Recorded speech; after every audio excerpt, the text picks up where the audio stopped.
Welcome in, everybody. If you don't like trades, find another team. Let's start the show. Turn up your volume. Because you're about to listen to The Sick Podcast. Raise Rewind with Buschman and Drew. Jansen. That is into center field. Here comes Kiermaier. Phillips is tied the game. Arose Arena coming around. Throw home. Now he stumbles. But the ball gets away. Tampa Bay wins it. Brett Phillips, Game 4 hero. The sickest Tampa Bay Rays podcast. It's gonna be sick. Welcome in, everybody. It is another episode of the Rays Rewind podcast, the sickest Tampa Bay Rays podcast on the Sick Media Network. I am one of your hosts, the great Buschman, and alongside me, as usual, is Drew. Welcome in, everybody. It was a busy weekend for the Rays, and wow, it was. I know it's a lot of emotions on social media right now, where everybody just hates this team because of all the moves they made. But digress, everybody. It's okay. It's business as usual, and the necessary things had to be done to make this team younger, more cheaper to afford, and especially when there's a new stadium being built in the next couple of years, maybe new faces of the franchise. So welcome in, everybody. Make sure to go to our YouTube page at the Sick Podcast, Rays Rewinds, hit the subscribe notification bell. Drew, trades galore. I know we covered the Randy Arozarena one, so we don't really need to get into that one. Who? Yeah, exactly. It feels like a decade ago. I will say this, though. I know I had some harsh, not so kind things about, him being an average player and all that stuff. He gave us moments that we will cherish forever as Rays fans. And I think one of the last ones he did give Rays fans was showing up to the game on Friday and sitting in Randyland with his family, taking in the game. And then when he was leaving, like taking pictures, shaking hands, like I don't think that's ever been done before by a major league player after they get traded and they just, hey, you know what? I'm gonna say my goodbyes. Yeah. And go to the game that night. I actually kind of got choked up watching the clip and I was like, man, this guy is now this solidifies him as a Rays legend with fandom because of what he did that night. Because you've never seen that happen before. I don't think it's going to happen again, where a guy gets traded during the night and instead of just taking an early flight out to his new destination, stays, watches the game in the very section that was named after him. Yeah. Say his goodbyes to everybody. And I thought that was not only a classy move by him, but it just cements himself as one of the fan favorites of all time with the Rays, and he will be missed by everybody. So. Yeah, I think that's a classy move by you to rectify your earlier statement. No, yes. Rays fans can actually thank me because I'm pretty sure he was sitting in our seats that we no longer have as season ticket holders. No, yeah, it was really neat. It was so funny because I was like, that would have been a game because I would have loved to have sat in Randyland, like the official Randyland, and get the whole experience. And I still think sometimes, this would probably have been a game we would have been at, or because of just how often we went. And now that we're not in the area, and I thought, man, how cool would that have been? I think to been in Randyland that night. I'm sure disappointed to start off because you are expecting a whole experience, and then he's no longer on the team, and then find out that he's actually in your section. I just think that's so neat, and it was so funny watching it on the broadcast live because in my mind, I'm thinking I was looking at the Mariners lineup earlier that day, waiting for it to come out to see if he was going to be in the lineup because the trade broke so late Thursday. Right. Or early Friday, however you want to look at it. And I thought there'd be a chance, considering they were just in Chicago, he'd be able to make the lineup that night. And so when I didn't see that, I was like, oh, okay, well, I'm sure he'll be in the dugout. And then they cut to him in the middle of the game at the Trop. I was like, well, he's certainly not in Chicago. I thought it was funny when BA and Dwayne Stats were like, well, look at that. Yeah. Look who's that. Kudos, look who that is. Kudos to Bally, the producer, or whoever the camera guy was that caught that. Found it, yeah. Eagle eyes, man. Jeez. Well, and I'm pretty sure he stayed the entire game because in the post game, they asked Kevin Cash about, Randy. Yeah, gave him a big hug just a few minutes prior or whatever. And so I think what happened is he got so much attention out in the, there was apparently people lining up for photos and autographs while he was sitting down. And it looked like a lot of people didn't realize it was him. At first, yeah. I First, mean, at yeah. least according to what we could see, and apparently he got a big ovation. There was a big applause, a big ovation during the game for him when people realized it, and all the attention he was getting. I think they decided they'd rather go. I think they probably just moved him to a suite or somewhere more private. But yeah, seeing him give high five to the fans and stuff, and dude, he was taking it was pictures on awesome. the way when he was walking. Yeah, He was still stopping to take pictures, and I thought, yeah, I think that's awesome. that it was awesome, and that's a great moment. I think you just cementing him in there. So look, I say some things, and look on this show. I look more of it on the business side of things, Right. and I am a fan, 100%. He But business side, Yeah, I mean, he just cemented himself though. Like, it's just a cool thing he did, and I'm just jealous of the fans that got to be there and yeah, get a picture, autograph, or just see him up close like that.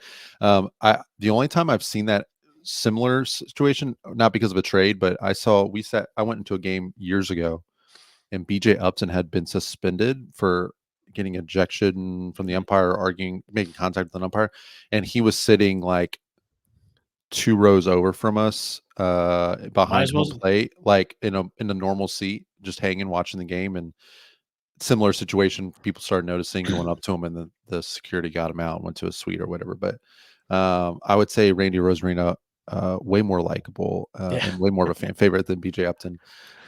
So yeah, it was a neat experience, and neat to see that. And that just show you Randy. I'm glad there wasn't like too much negative attention about that, because I was worried Seattle fans would have been frustrated about him not going to the team right away. I Right would have away, yeah. thought that would have been his next move.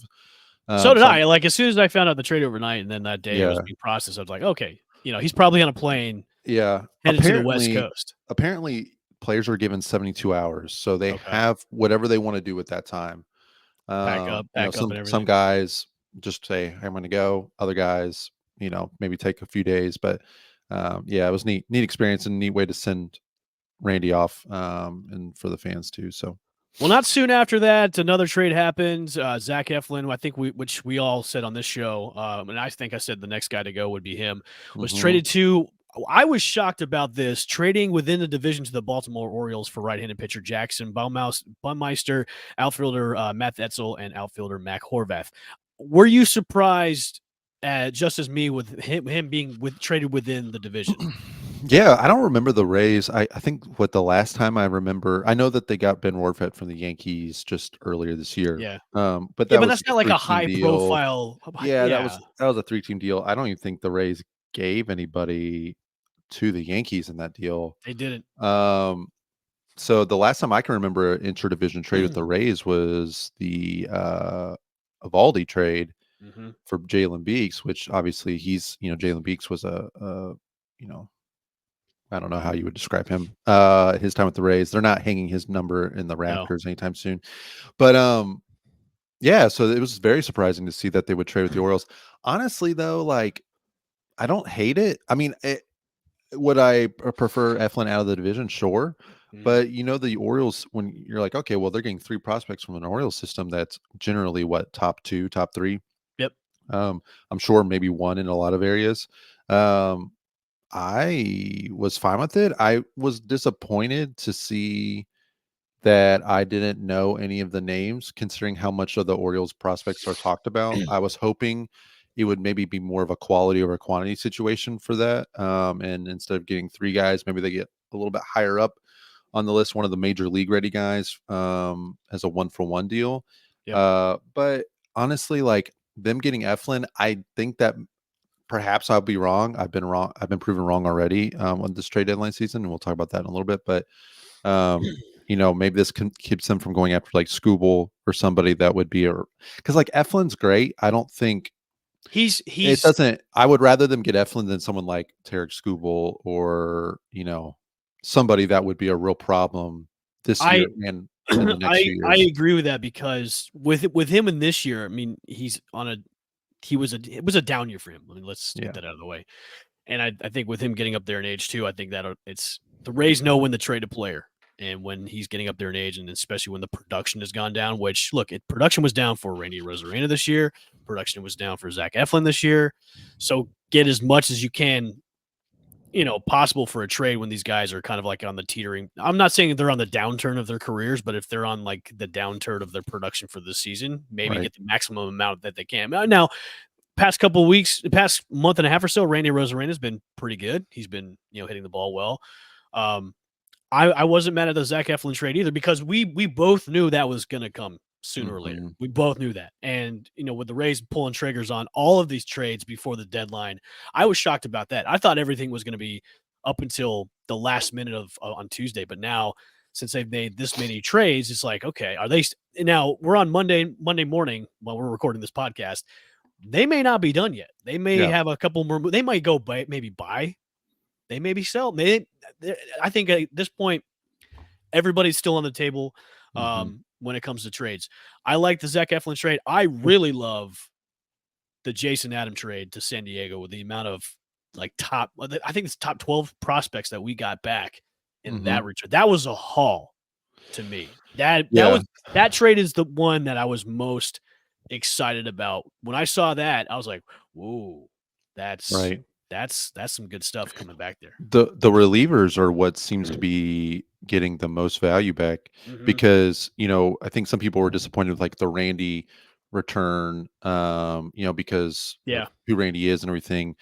And I believe we talked about this when we talked about the Randy trade. The Mariners went out and got Jimmy Garcia from the Blue Jays, who's a rental. Yep. Right. And he's a very good pitcher this year.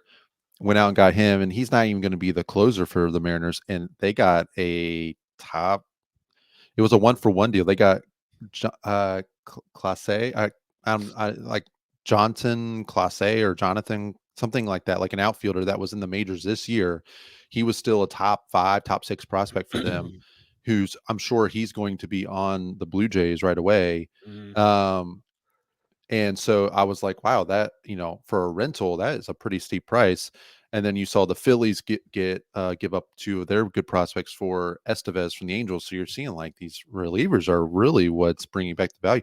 And then that was even just with what they got for Adam was. I love the fact that they got a top catching prospect in JD Gonzalez. Yeah, I mean he's a ways away, but it's at least something. I'm shocked that out of all the prospects they've gotten, I don't think they've gotten a single shortstop prospect.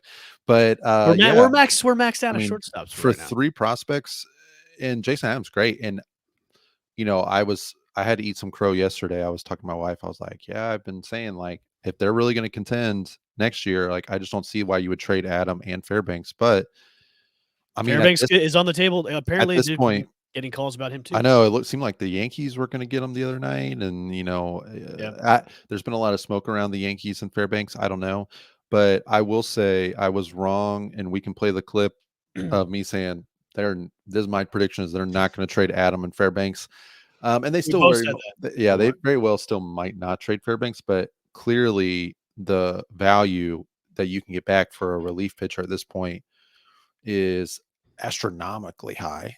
And if they can get a big time player or 2 for Fairbanks, who's one of the best closers in the league and been a stud since getting off the injured list earlier in the year, I mean, I don't want to see him go. I mean, he's not expensive next year. He's the exact same amount of cost this year as he is next year as he is this year. I'm not predicting if he's standing going at this point. Yeah, I have no idea. I just, to me, it's like, okay, clearly the Rays, to their credit, they've been committed, and you get a lot of these other teams that kind of like the Giants and the White Sox. I mean, the White Sox are going to sell at some point, obviously. But no, they said I think yesterday an alert came out that Lewis Roberts and their starting pitcher that was been Crochet. They're off the table. They're not going to make any. They're not going to sell them. So I mean, the Giants, like other teams that are on the teetering kind of like will they, won't they?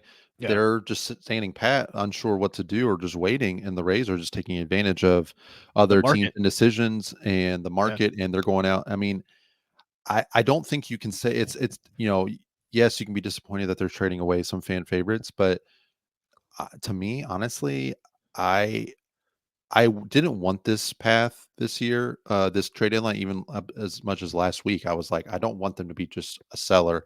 I think they could sell and buy, and that's what I was hoping.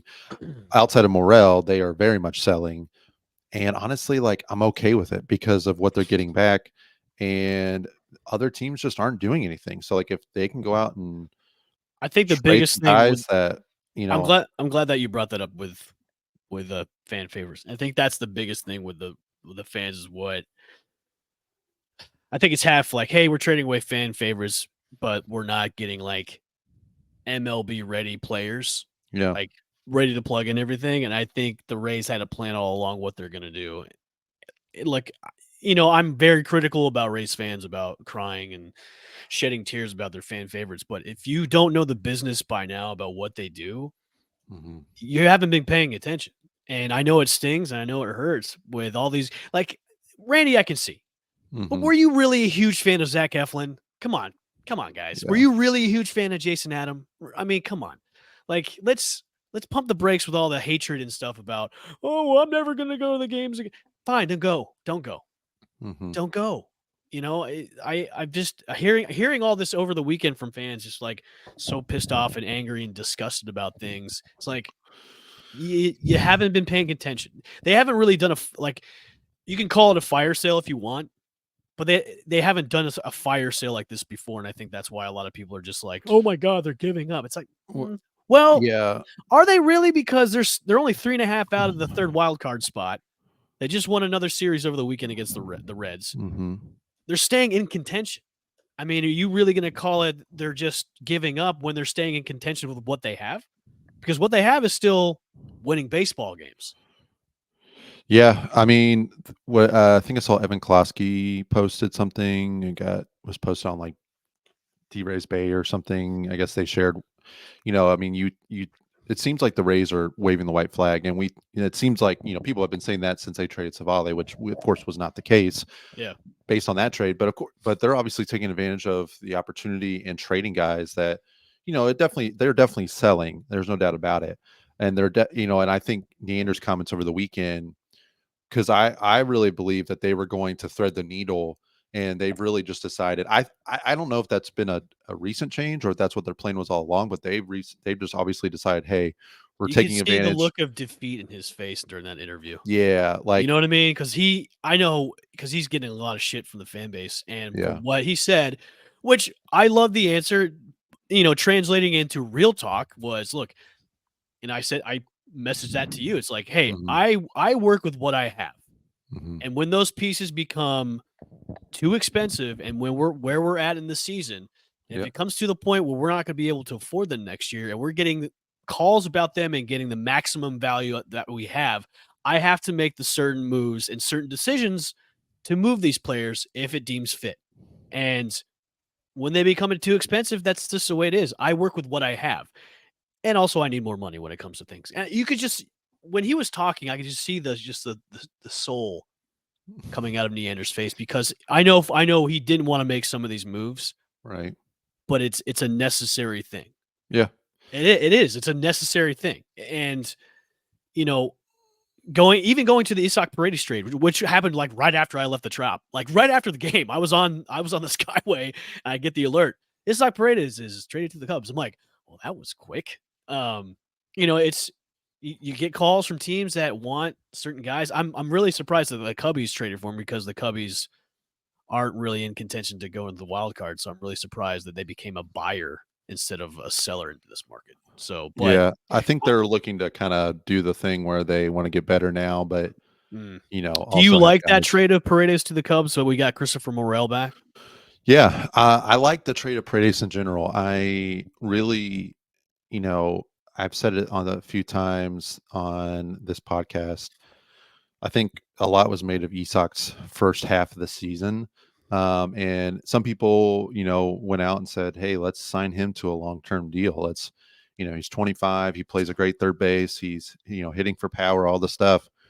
And he's always been a bit of an anomaly because of the underlying metrics. And I'm not going to sit here and say I understand all of the underlying metrics, and say that, I'm a big analytics guy because I'm really not, but it's also, it's just a part of the puzzle.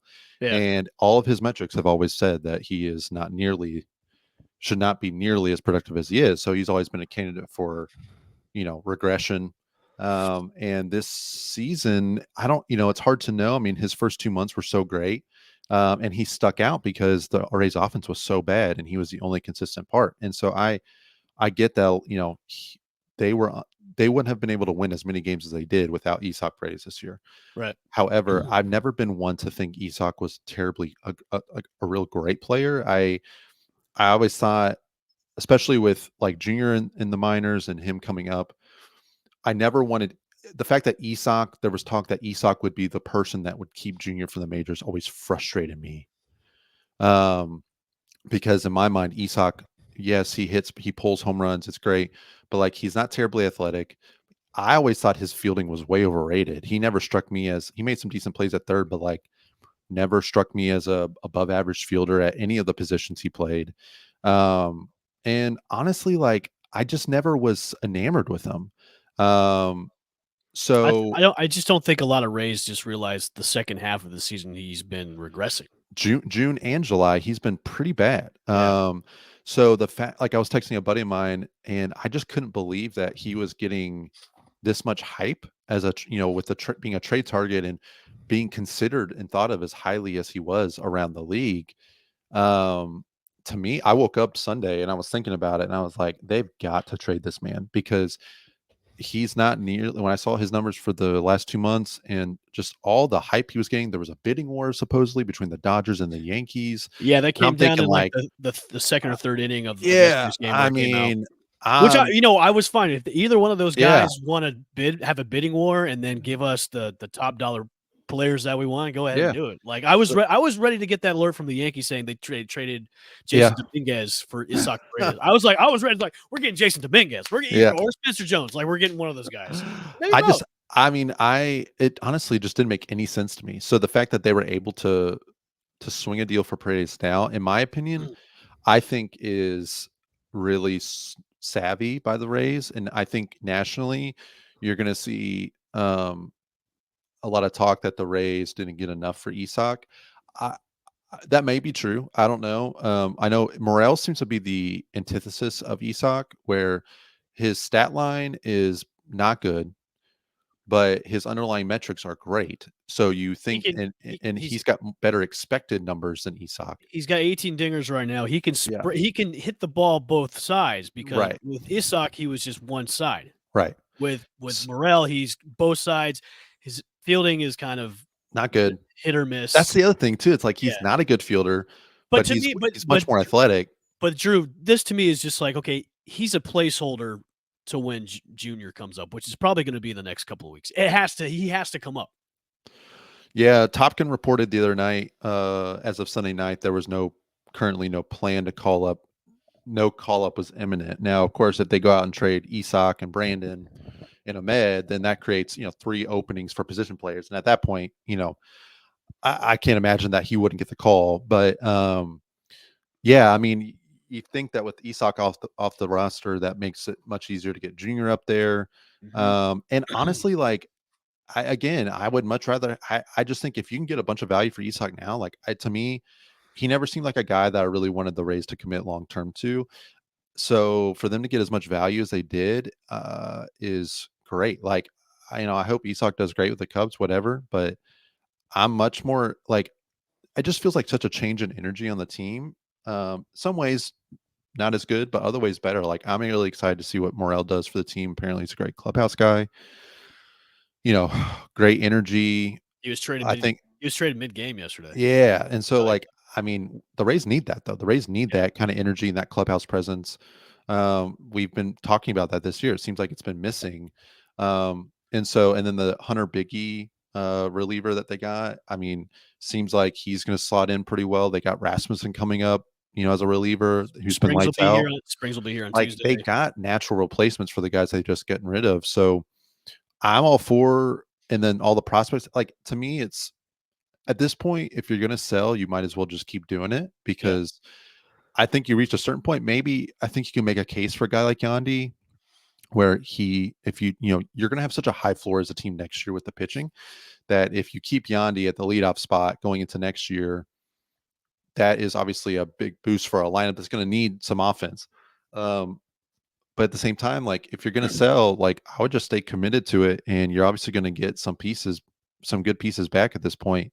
Well, you're also saving money going into next season, right? I think right now they're over $50 million right now that they're saving for next year. So you could take that money, and I think the other monies too that you're not paying Wander, and invest into players that you're signing in the offseason.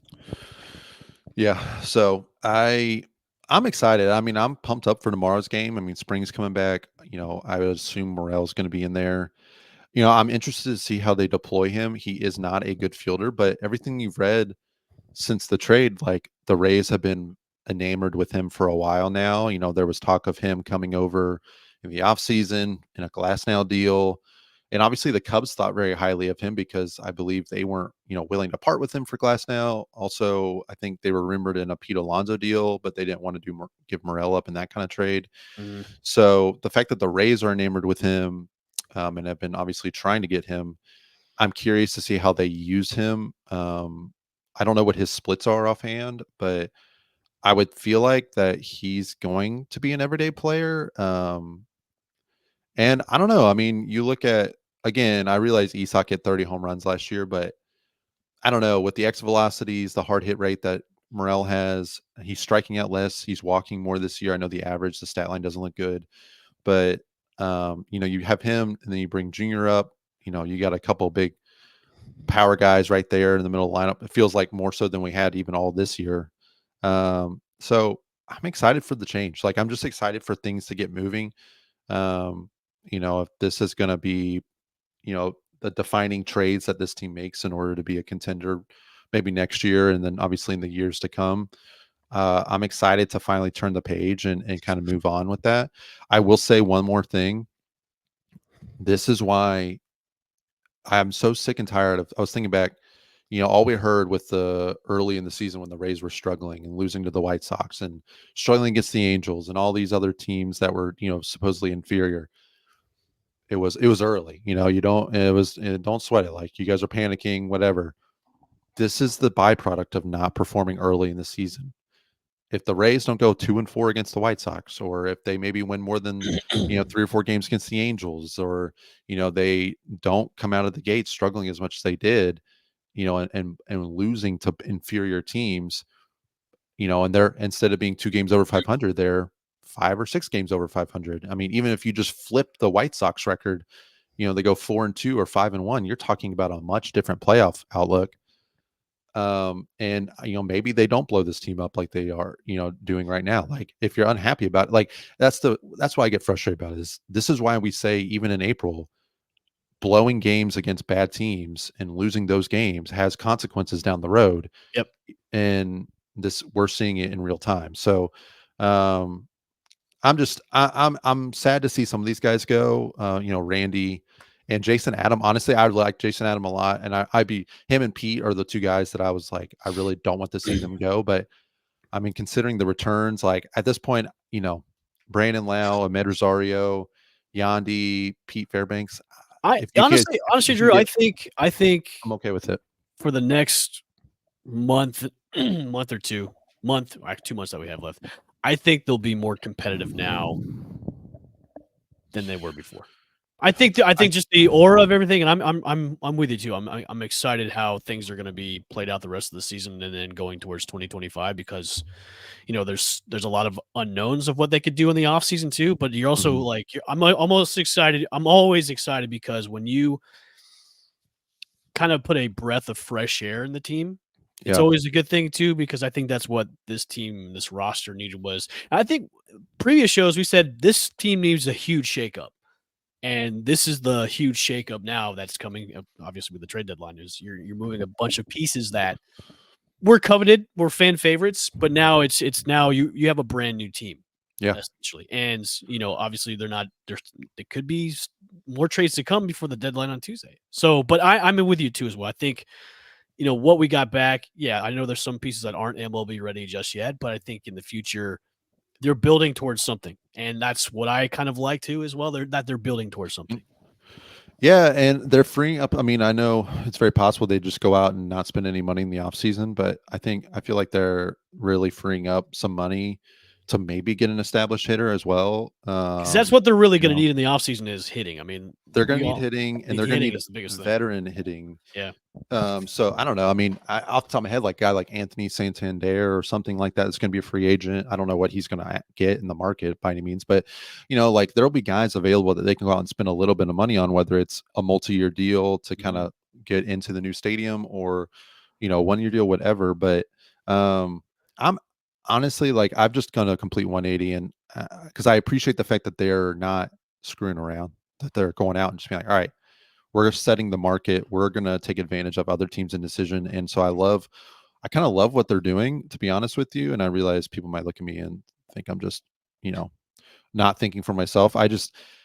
These are, I see the vision that they're trying to accomplish. And I also just never thought guys like Isak were really going to move the needle for us. So for the other teams to value him as much as they did, like, that's fine with me.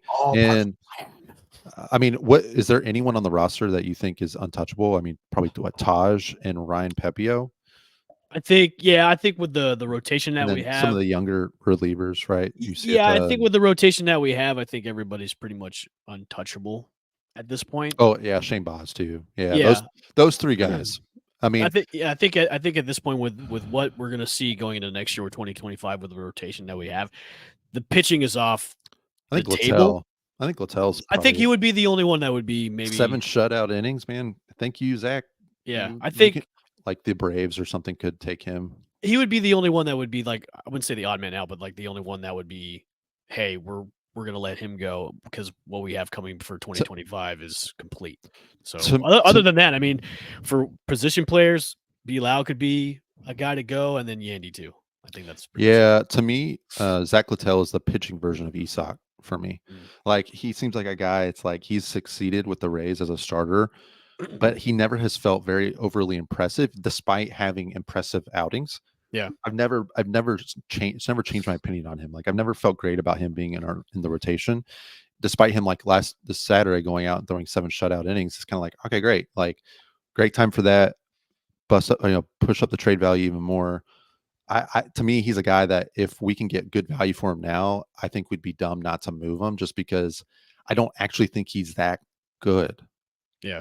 Again, I'm sure they're taking calls. I'm sure they're taking calls right now about it. Braves just lost. I mean, Ronaldo Lopez has a forearm inflammation or something, elbow inflammation. He's getting an MRI. Like they need pitching. Go out and you can trade him, and get some value back maybe. And I don't know. I just think outside of Pepio, Boz, and Bradley, like I don't even know if there's a position player that you would say is untouchable. Maybe Josh Lowe, but he's, not that you would trade him now, but like he's not doing great. But I mean, guys like Taylor Walls, Jose Caballero, I don't know. But I definitely think Rosario's gone. Bilal, Yandy, Pete Fairbanks, Colin Poche, Sean Armstrong, Zach Littell. All of those guys have a really good chance of being moved. Not that all of them will, but I think you'll see at least 3 of those guys move, maybe in the same deal, a couple of them. But yeah, that's kind of where I'm at, and I'm excited to see what happens. Me too. All right, well, thanks everybody for joining us in here for another episode of the Rays Rewind podcast, the sickest Tampa Bay Rays podcast on the Sick Media Network. I will not be here for our next show leading up to the trade deadline. I know you're going to bring somebody in to help you out, right? Yeah, I think so. I'm planning. I got to talk to our producers about it, but I'm planning to try and do an episode as the trade deadline. Let's do it. Ends. So we'll see. Okay. Well, thanks everybody for joining in. Make sure you go to the Sick Podcast, Rays Rewind on YouTube, hit the subscribe notification bell. More moves to come. Reach out to us on social media. Comment below on the comment section. We want to hear from you about all the trades that happened over the weekend. It's a brand new looking Rays team. So we'll see you guys next time on the Rays Rewind podcast. See ya. And that's a wrap. Hope you don't miss us too much until next time.